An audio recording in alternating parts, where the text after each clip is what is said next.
Do you ever miss being in love even if you're content with your life? Putting that in the hands of the universe, I have nothing to do with that. Hello guys, welcome back to the channel. I dyed my hair red, I have a fringe. I feel like I look so different. I think sometimes when you do a change to yourself, you think it's really extreme and it's actually not, and everyone's like, you don't look that different, but everyone's like, you look so different. I'm like, okay, I'm glad that you can see that because I feel different. Anyway, now that we have addressed the hair, hi, welcome back. We are going to be doing a Q&A. I have literally said I'm going to do a Q&A for the past like 6 months. I think it's been over a year since my last Q&A, and then I keep getting questions from you guys and then not getting around to filming it, but I feel like it's finally time. I really want to catch up with you guys. I feel like there's so much that's been going on for me that I feel like I haven't shared. Let's start with how are you and what are your plans for the future? So this whole year, whenever I get asked the question, how are you, it feels so much harder to answer than it used to be. Like it used to be, I'd either be like, I'm good or I'm not good. Like it was just like one or the other. And I feel like these days when people ask me how I'm going, I'm like, I mean, it depends on the day, but like, I'm like, yeah, I'm good. But I also feel like when I say I'm good, it kind of leaves me feeling like I'm not, like I'm lying, because I am good, but I'm also struggling and going through so much. And like the past 6 months has been a really, I don't know, lots of like stuff has come up for me, a lot of inner work. I feel like I've been processing a lot about myself, the world, things that have come up that I'm like, oh true, I need to heal that or look into that. And yeah, I feel very lucky, and in so many places of my life I feel so grateful and like I'm in such a good place. But yeah, it just feels like when someone's like, how are you? I struggle to answer with the one word, like I'm good. Like, I don't know, it just feels like I need to be like, yeah, I'm good, but I also have had so many breakdowns and have gone through so much, and just feel like I'm in this weird transitional period, which I'm grateful for, but it's just confusing and doesn't feel simple or one layered. I think a lot of us are feeling like that. I did a little thing on my Instagram recently asking you guys how you guys are going, and I think a lot of you said you were feeling very similar, with your hearts feeling heavy and confused.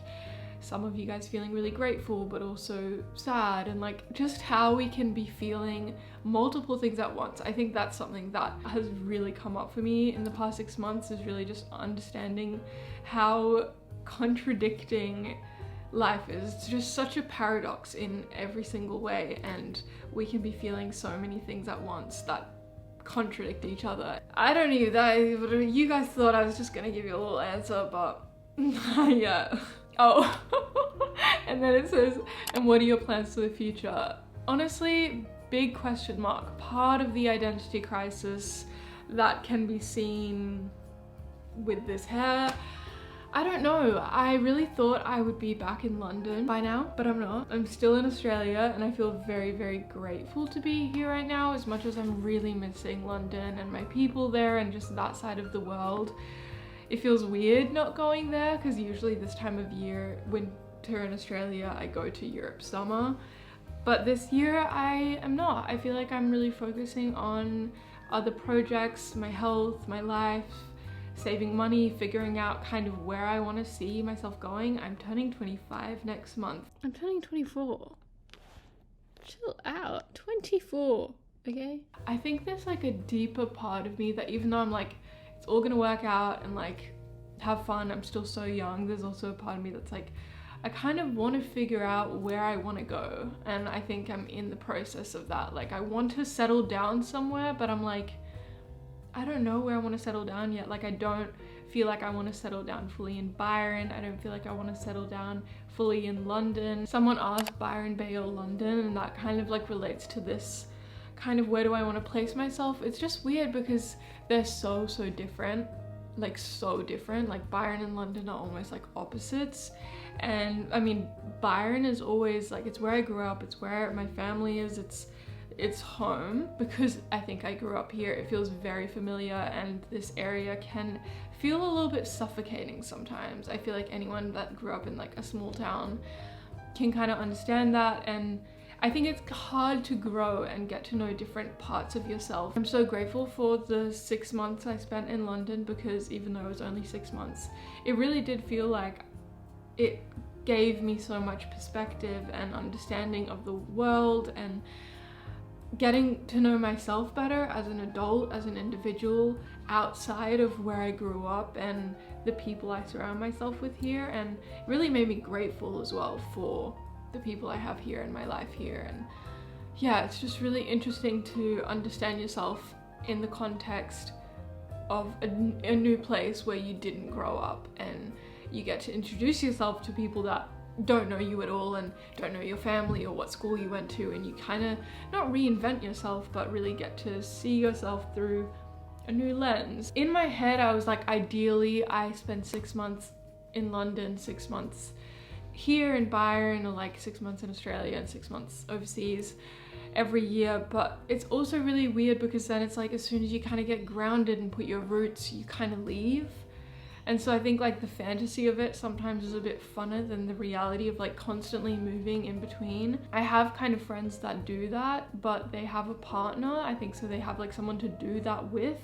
Whereas I don't have a partner at this point, so I'm really just like doing it by myself, which is so amazing that I have so much freedom and choice, but then it's also like, fuck, I have so much freedom and choice, and like, I don't know. So question mark, Byron, London, both good for different things, and I don't know. Right now, Byron, I guess, who knows. When you're single, do you ever miss being in love even if you're content with your life? Yes. I feel like recently has been a time where I've felt so grateful for my life, my friends. I feel very whole by myself, and yeah, just again that like grateful for that freedom, and like especially in the past 6 months of like so much has surfaced up for me, and I've just been so grateful to be able to be so kind of selfish in the sense of just putting myself first and doing what feels right for me and not having to consider anyone else in those decisions. But fucking hell, it gets to night sometimes and I'm like, oh, I just want to be held, and I miss having that person. And actually it's really interesting because so many of my friends since I got back from London, like I left and all my friends were single, and now I'm back and all my friends I feel like are in relationships, which is really cute and nice, and I love seeing my friends in love. I just think, I don't know, I'm such a romantic, but it is really weird being like kind of the single friend and being like, ah, oh, and I think that's also where it like comes to that thing of like, oh, it's weird moving between like London and Byron, because it's like, even if you meet someone, you don't live there, and I'm not really like, I don't know, it's just this weird thing of like, I think to meet someone you kind of sometimes, not always, but sometimes have to be in the same place, obviously at the same time, and like somehow have your schedules aligned so you can like live life together. I actually was like reading back on some of my old journal entries and watching back on videos. I was like, fuck, I forgot I used to have a boyfriend. Like I forgot what it felt like to be in a relationship. Like I forgot that joy. That was like, I feel like it's been a really long time. I don't know, I can't also imagine myself, like it really needs to be the right person. So it's another thing where I'm like, putting that in the hands of the universe, I have nothing to do with that. Biggest steps and challenges in your YouTube career. I feel like there's been so many steps. Oh my god, guys. I actually just got sent my YouTube award thing for like passing 100,000 subscribers. Why am I feeling emotional suddenly?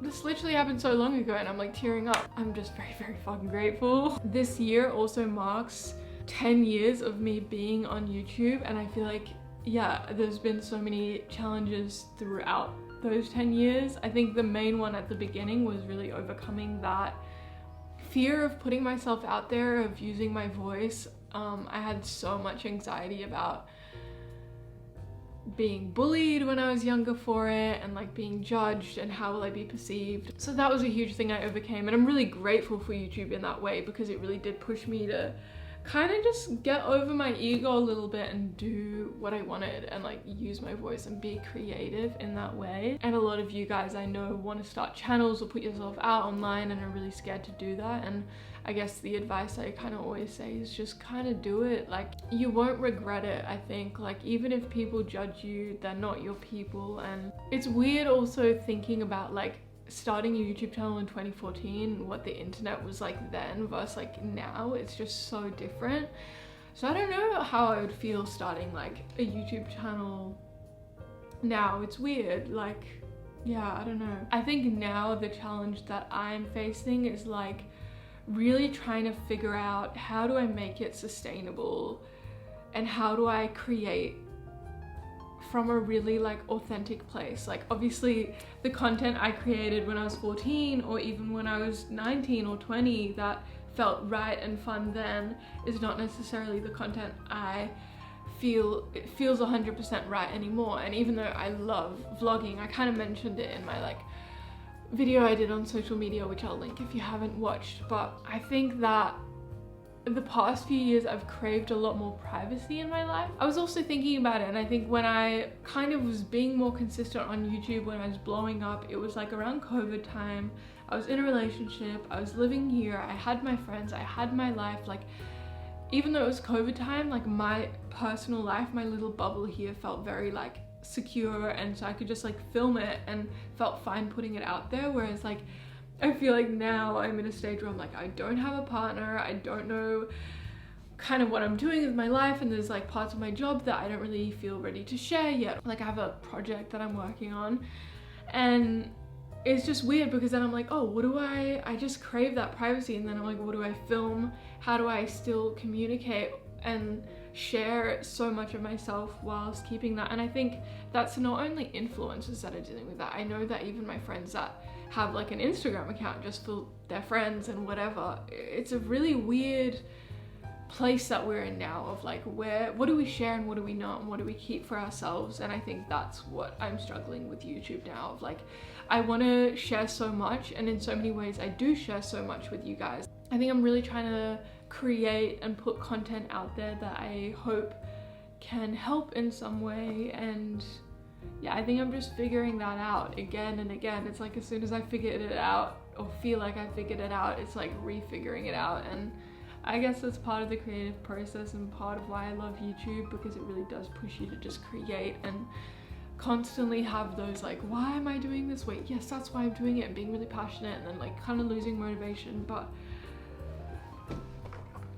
I'm really fucking grateful. How do you deal with the feeling of being behind in life? I know it's stupid, but it won't leave me. I really get this. I feel like I really put so much pressure on myself to be in a certain place in my career and my life at a certain age. I'm turning 24.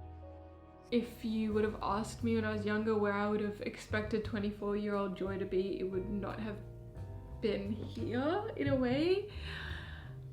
So I think I have felt that a lot of like, fuck, I'm behind. And it's so easy with social media and stuff to compare yourself to others, but not even with social media, but just to look at your friends' lives and the people around you and be like, fuck, they have a degree and know where they want to live, and they've met the love of their life, and they've had kids already. And I think it's just that reminder of like, there is no right way in life. There is no behind. It's just where you are and your individual journey. There is no point in feeling behind, because even if you figure it out, you're gonna have to refigure it out down the line, because we're constantly evolving and changing, and so is the world. So this idea of like getting to a certain point is just so unrealistic. After Fashion Week, I had so many people, I mean you guys as well, but honestly mainly friends and people in my life, like call me and message me and be like, oh my god, you're killing it, you're doing so well, like holy fuck. And just like, I don't know, I was getting this like huge like, I guess projection of me of like, oh my god, you're doing so well and you've killed it. And like, I think it was around the same time as well of like hitting 100,000 subscribers, and I don't know, people were just very much being so sweet and encouraging and being like, you're killing it and stuff, which was so nice. I have done so much and I really need to see that and appreciate where I'm at, because in so many ways where I'm at in my career and my life is where I've dreamed of. So I feel very like, whoa, I actually kind of made it.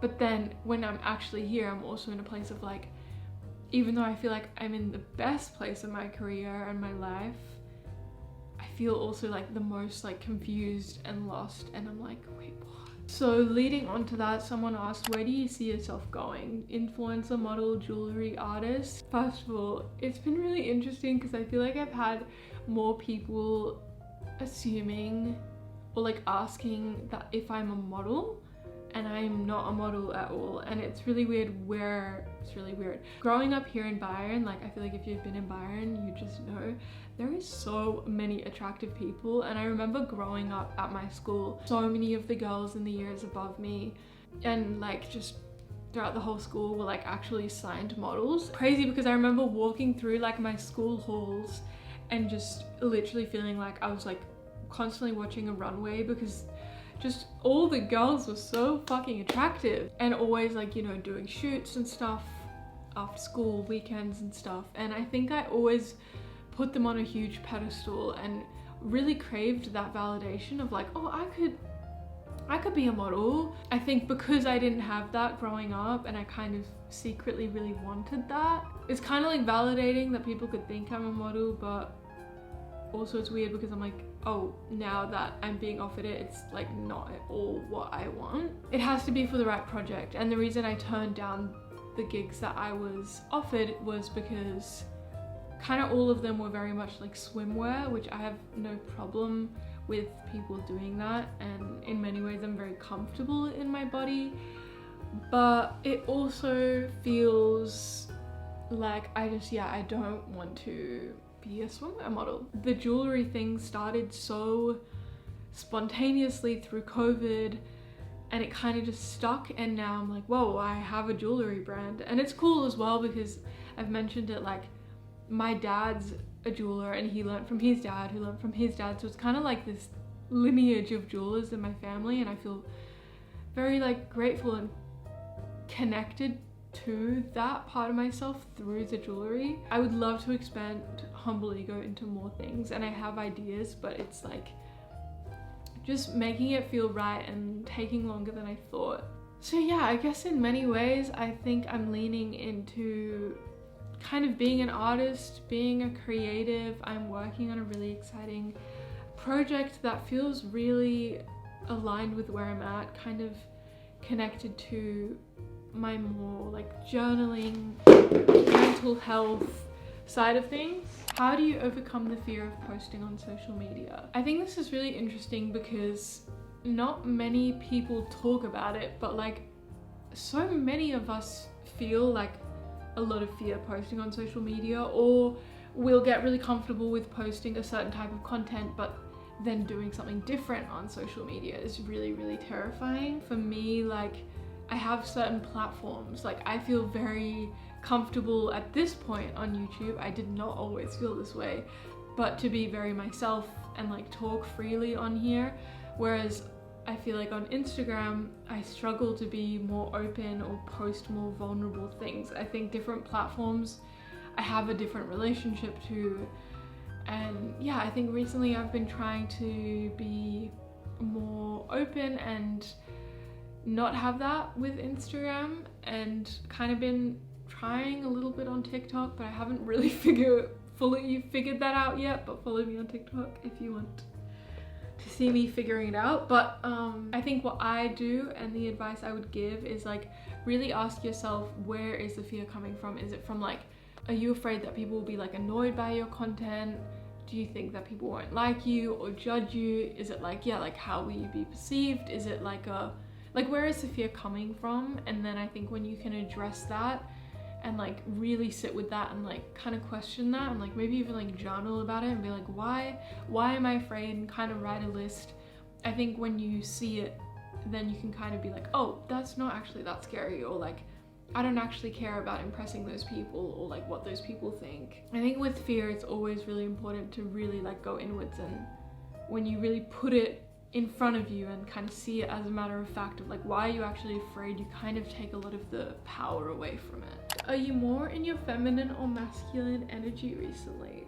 I really love this question because I think I've always felt the most comfortable in my feminine. Like, that's a part of myself that feels, yeah, like I get the most and that comes out the most. And recently I've kind of been doing a lot of like acting work with this guy called Chad. I kind of mentioned it in one of my vlogs recently, and he's been really helping me tap into kind of, yeah, like that more strength, masculine, like kind of aggression. Not like it's kind of aggression isn't the right word because I think we associate it with like aggression, but I think aggression, when you have like a really small percent of it that just gives you that little bit of like strength is really helpful for someone like me. I think for a long time I felt like someone could just like push me and I'd just fall and I just didn't feel strong. Or like even like putting myself out online, or if someone didn't like me, it just felt like, oh, like I just had no like strength or armor. And I think I'm just getting stronger at being like,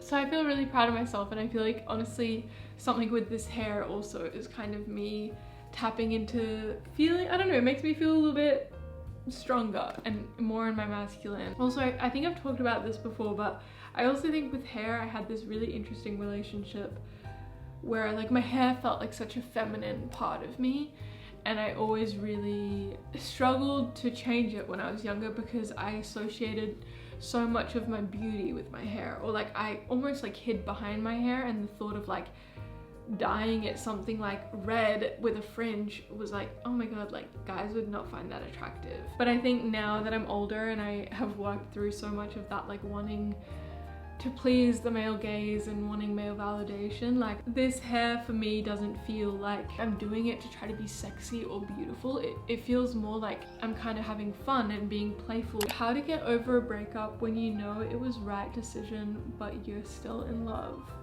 I really feel this one. I feel like looking back at all my breakups, none of them ended in hate. It was still a lot of love, and I'm so grateful for that, but it obviously is really hard. And I think growing up that really confused me because so much of like the media and films and books and everything that I was seeing, it was like if someone broke up, they didn't like each other anymore.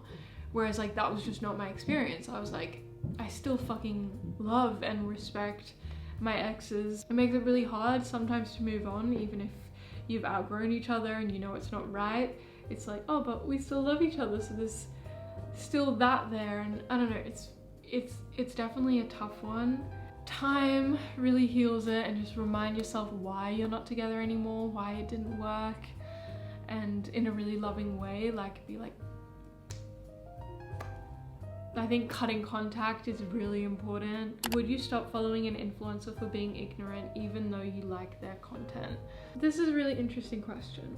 I think that I personally am trying to be really mindful of the content I consume through social media. So I try to be pretty mindful with who I follow, because that is my precious time and that is what I'm consuming, and I want it to be aligned with me. But I think also I see this really intense cancel culture, obviously, that we've seen online for like years now. But yeah, I think it's really crazy even in the past year with everything going on in the world and just like really strong kind of like extremes. You know, people deal with it differently, and what they post online is very different, and how they deal with it and how they contribute and how everything is really different. And I think it's really crazy to see how people jump to making assumptions about people or judging people from what they post on social media. And I think it's a really good reminder to be like, what we see on social media is like such a small percentage of who someone is, and someone can post something and they can then change afterwards. I'm really proud of our generation for like being all about holding people accountable and like really trying to create change and stand for what's right and what we think is right. However, I think that sometimes it manifests in a lot of shame and straight away to kind of black and white, you're a bad person, ridicule, hatred instead of like giving someone the benefit of the doubt. A lot of creators, and I've kind of also experienced it in small ways, but I see other creators kind of experience it more, it's just people really just seeing something, running with it, deciding that they're right, like not giving the person a chance to even correct themselves or change. It's like we assume things so fast. We're so fast paced and we're so like, don't leave room for humans to make mistakes these days. And I think that's what makes the internet a really scary place, is that like we're not giving people a chance to change. And like I think it's really important to educate each other and hold people accountable, but that doesn't mean shaming someone and making them instantly feel bad and not even leaving room for them to kind of admit they were wrong or admit they needed to change or see things from a different perspective. And the truth is as well, is like when someone's posting something or has an opinion or something and they're met with shame and hatred, that is going to so much more lead to like more like conflict and like stronger extremes, rather than if you approach someone gently, it's so much more likely that they'll be able to hear you out and actually change and actually see your perspective on where they maybe went wrong. Again, if you want to unfollow someone, I'm all for unfollowing, but I also think it's important to not only follow people that share the exact same stance and perspective that we do. What kind of things do you want to try out, like new hobbies? I feel like I've been thinking about this so much lately, where I've been like, I just used to, when I was younger, be so like keen to try new things and be like, oh, you know what?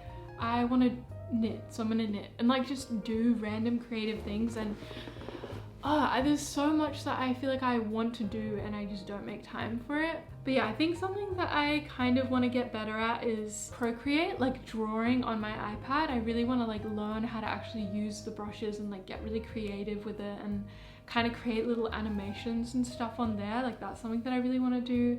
I also really miss knitting. I kind of want to knit again. Like I used to do it when I was younger, and I don't know, I feel like I want to do more things with my hands. I also really miss dance, and I get so intimidated to think of going to dance classes because I'm just not, I really struggle to remember dance steps. Like every time I go to a dance class, I'm like, what? Okay, I think that's kind of it. Thank you guys for watching. I hope this was interesting and you got something out of it. I felt actually really nice just talking to you guys in this really chill way. Let me know what kind of content you guys want to see from me. Follow me on Instagram, follow me on TikTok. Let's chat on there. Yeah, I love you guys so much. Mwah.